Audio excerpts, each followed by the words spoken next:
Hey guys, how are you? This is Mr. Argueta coming to you week number 5, believe it or not.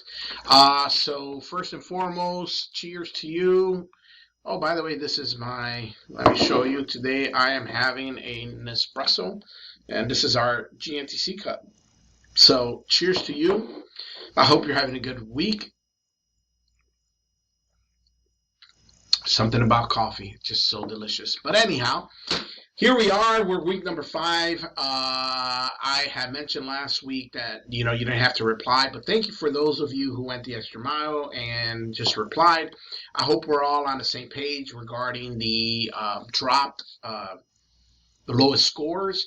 I think you should be able to see. I'm going to try to make sure I grade I think I've graded everything up to the midterm. So I want to make sure. I'm going to confirm that once I'm done with this video. But here's what's happening now. So week number 5, we move on to the last part of this sort of journey. Uh, we are in a position where we are left with just a few weeks left. So this week, of course, we're going to be tackling the difference between management and leadership. And this is sort of covered because there's an important understanding in the world of leadership where you have to be able to manage a process, but you have to be able to lead people. And it's important for you to understand those differences. It's not the same thing. It's not the same concepts. So I want you to kind of dig a little deep and figure out, what you are and what's the difference between a good manager and a good leader. Then we go to week number 6, and week number 6 I want you to sort of get ready for, because that's one of my favorite weeks in regards to our discussion.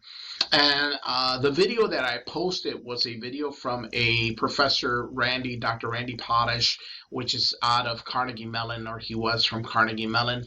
And Dr. Potash, there was a circuit that basically they did, and they would invite professors to speak to the student body and ultimately give them what they would consider, if this was the last time you get to speak to your students, what would you say?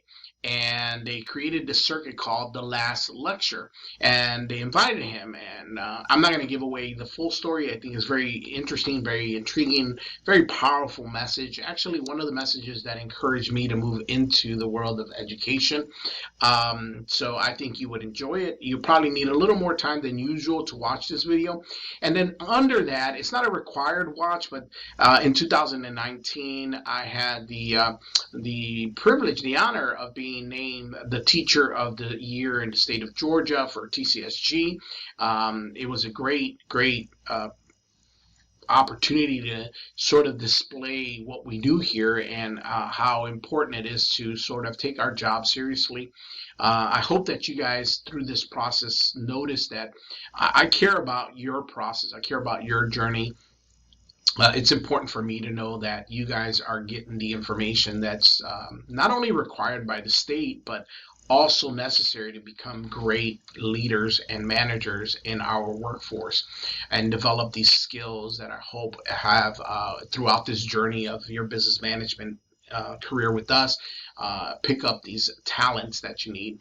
Anyhow, so that's my speech, and it gives you a little story. Now, during that time in 2019, I was still a dialysis patient. I was still doing my treatment, so you'll hear a little bit about that. But as I'm sure I told you in 2023, just a year ago in March, I was transplanted. And the interesting full circle here, the story that you will hear in my speech at the end is about my father, who ironically, a week before I got the phone call to go to New York to get a transplant, he passed away. So it's a really full circle for me. And so I think this is such an important part of the journey of management and leadership that I've included this as a discussion topic, because your discussion and your job for next week is to develop a purpose statement, create your own personal statement of purpose. Why? Why are you doing this? What's the purpose? What's the goal? What's the end result? What is it that you want to do? I had a similar experience in my undergraduate studies where I had to give a speech. I might have mentioned this to you before, and it was my own obituary. I had to give my own obituary. So I had to give a speech about what would be said if I die and what would I want people to remember me for.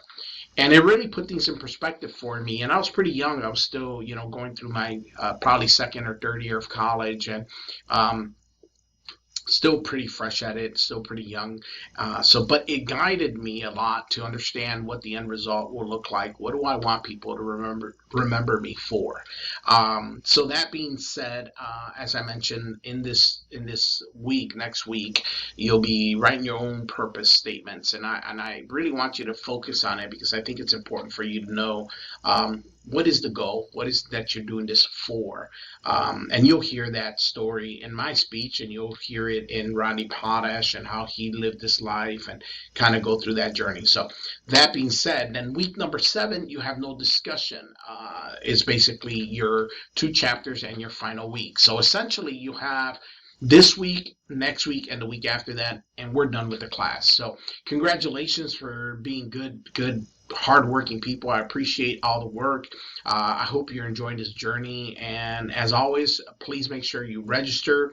Our times are very limited. As I send out an email explaining that, I saw that my days that were open were being booked up very quickly, which totally get. But I have a very tight schedule, so do the other instructors and advisors of the program. So please make sure that you are attempting to self-register. If you have questions, email us or reach out to us, and we'll be more than happy to help you. Besides that, guys, I hope you're having a great time, great week, good weather. Enjoy a good cup of coffee or whatever your drink of choice is. And I hope you're enjoying the class as much as I'm enjoying reading your posts. So cheers to you. We'll see you next week. Take care, everyone.